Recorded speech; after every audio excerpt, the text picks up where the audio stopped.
Энэ асуудал тийм амар асуудал биш ээ. 2014 онд Алтан үеийн засгийн газраас батлсан засгийн газрын тогтоолол хоёр улсын гэрээгээ баталгаажсан.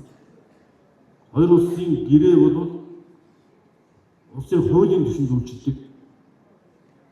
Засгийн газар 2014 оны 46 дугаар тогтоолыг гаргахтаа хятадын тал дараа тохирцоод нөгөө талын цаалтанд бомбтой бариад дэд бүтцээ бариад ингээд тулгаад ирсэн. Манай төвдөр бомбын барилганд бариад ирсэн.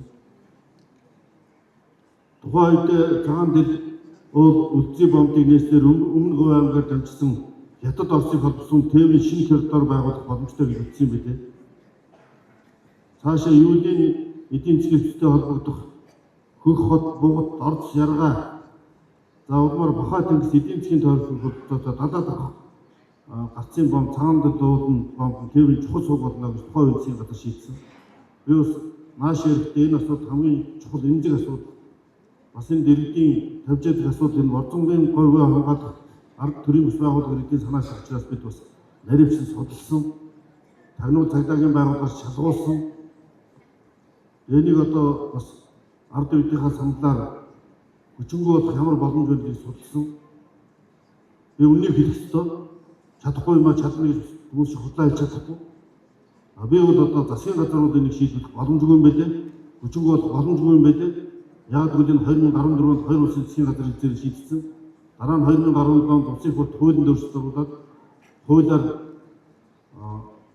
бомбын асуудлыг шийддэг болоод хуулиар тийм чинь засгийн газрын хооронд хэлцээр баталсан юм байлээ хоёр улсын. Тэгээ улсын хол шийдэгдсэн асуудлыг бол засгийн газар давж шийдэж ярих хэрэг байдаггүй. Ийм учраас энэ бол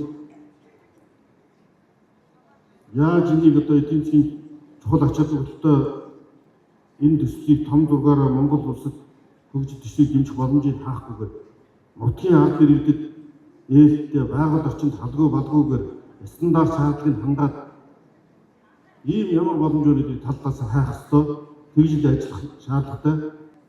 Холбогдох төрийн байгууллага болон судалгааны байгууллагууд хамтарч энэ бомбыг нээснээр үзүүлэх байгаль орчны болон нийгмийн эдийн засгийн үр өгөөжийг хийж энэ судалгааг ард иргэдэд нээлттэй танилцуулж, хэлэлцүүлж гарц боломжийг хамтдаа хайрхан зүйтэй гэж үзэж байна.